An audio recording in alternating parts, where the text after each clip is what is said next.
Shalom. Today's Daf Yomi is Sukkah Daf Mem Aleph, Sukkah 41, and Daf Mem Aleph Amud Aleph on 41a. Our Mishnah discusses the time on Sukkot when you're obligated to take the lulav and the esrog. So the Mishnah says, Barishona, at first, when the temple was still standing, Hayalulav Nital B'Mikdash Shiva. Then, during those days, the lulav will be taken in the Beis HaMikdash for all 7 days of the holiday, because it states, Kachtem Lachem, it says in the verse in 23:40 of Leviticus, you shall take for yourself B'Yom HaRishon Pri Eitz Hadar Kapos Tamarim Anaf Eitz Avos Arvei Nachal. You shall take for yourself Pri Eitz Hadar and Esrog Kapos Tamarim is the lulav. Anaf Eitz Avos is what we call the Hadazim. Arvei Nachal is what we call the Arvot. Usmachtem Lefnei Hashem Lekechem. You shall rejoice before Hashem your God for 7 days. And when it says before Hashem your God, that's a reference to the Beis HaMikdash. That's a reference to the temple.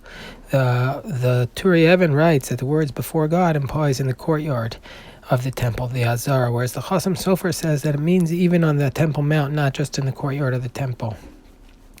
And according to the Rambam, all of Jerusalem has the status of the temple for this area.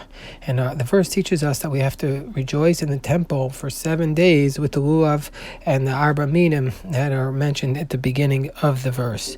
So meaning to say, Rashi writes here in Parshas Emor, Usmachtem Lefnei Hashem Lekechem Shivas Yamim.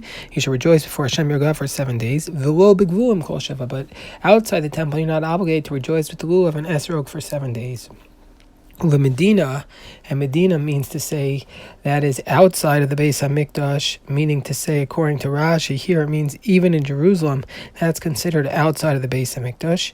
Even though Jerusalem, we just said, according to the Rambam, is called before Hashem, but Rashi says it's not considered to before Hashem. Even though with respect to other areas of Jewish law, Jerusalem is called before Hashem, because with respect to, for example, the firstborn, the Bechor, and the Meiser, the Meiser Sheni, it says that you're not allowed to eat in all of your gates, but you have to eat it before Hashem. Means to say you can eat it only in Jerusalem. So nevertheless, in this case, in the discussion of taking the lulav and the esrog, it refers to only taking it in the temple for 7 days. Lefnei Hashem means to say in the temple. So the Medina Yom Echad, outside of the temple, you're only obligated to take it on the first day itself, because it says L'kachtem lachem b'Yom HaRishon. You shall take it for yourself on the first day, and this implies that on the first day you shall take it wherever you are. That's the implication of it. And only in the Beis HaMikdash were you obligated to take it for all 7 days. However, says the Mishnah, Mishachar of Beis HaMikdash, but the temple was destroyed. His skin, Rabbi Yochanan Zakkai, Sheyeh Lulav Nital B'Medina Shiva. Once the temple was destroyed, the Rabbi Yochanan Zakkai said that you should take the lulav outside of the temple also for 7 days. This means, however, aside from Shabbos, because when Shabbos comes on Sukkot, which of course it does every year, so that's the day you don't take it outside the temple. And even when Shabbos comes on the first day of Sukkot, when it would be a mitzvah to take the lulav, biblically speaking, nevertheless, the sages say, as we're going to come to this on 42b, the sages said, Shev al tasa, sit and don't do it, and we don't take the lulav outside of the temple even on Shabbos. However, why does it say 7 here? It means to say you take it until the end of the 7 days. It doesn't mean you actually take it for 7 days. You take it until the completion of the 7 days. And what's the reason why we're taking this? Zecher Mikdash. This is part of the series of commandments that we had in the Torah that the rabbis instituted, that you do things Zecher Mikdash to remind us of the temple. So this is one of the commandments. One of the practices that they establish, to take these things for 7 days to remind us of the temple. And what's another thing Rabbi Yochanan ben Zakkai instituted? Rabbi Yochanan ben Zakkai also instituted Yom HaNev Kulo Asar. Another takana that Rabbi Yochanan ben Zakkai made, that the day of the waving should be completely prohibited. What is this? What is the day of the waving? This refers to the second day of Pesach, when they would bring the barley offering in the temple. That was called the day of the waving, because they would wave the barley offering on the 16th day of Nisan, and the new crops were originally prohibited until after the the barley offering was brought in the temple and it was waived. How, because it says in the verse,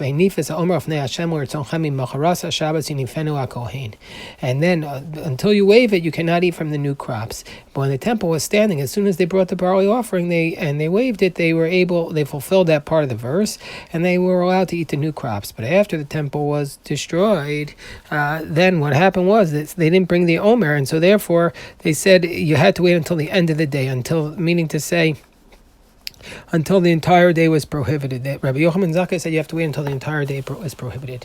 So the Gemara says that one of the reasons for this is because we're concerned that maybe the temple will have been rebuilt overnight, even though you would have technically been speaking be allowed to eat in the morning of the 16th day. We're going to be worried that the temple will be rebuilt and the people didn't notice it. In this context, Rashi says, but and how are you going to be concerned? When are you going to be the temple? Don't we have a concept? We learned in Masechah Shavuos, Daf Tes Vavam Beis. Rashi writes, if we have a concept that at night the temple can't rebuild because you're not allowed to build a temple at night. It says Ubiyom Hakim, and the day it's supposed to be built.